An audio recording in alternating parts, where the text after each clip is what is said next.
You can't do that. It might offend somebody.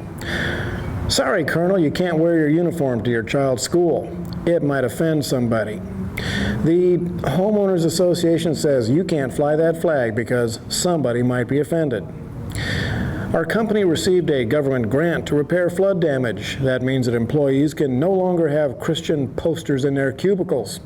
It might offend somebody. Well, I don't know who this somebody is, but it sounds like we should find him and kick his pansy backside until he stops being such a whiner.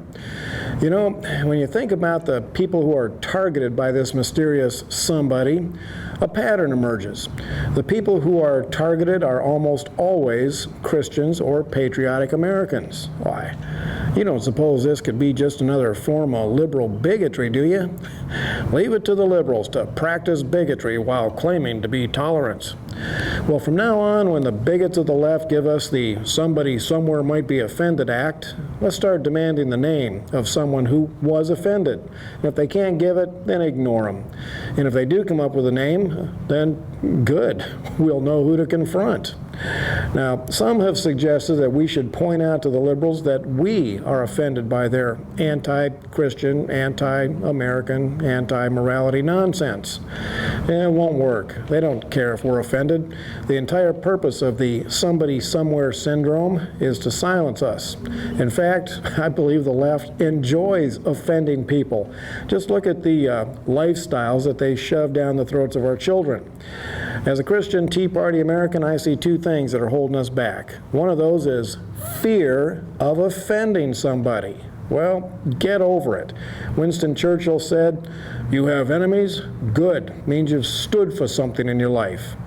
If you are a Christian American who loves the USA, then you should have a whole pack of people out there who don't like you. If not, then you're probably not doing your job.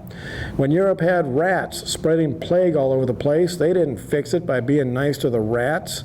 And we will never end the liberal nonsense by trying to avoid offending the chronically offended. When you get down to it, many on the left just don't feel right unless they are offended by something. So let's give it to them.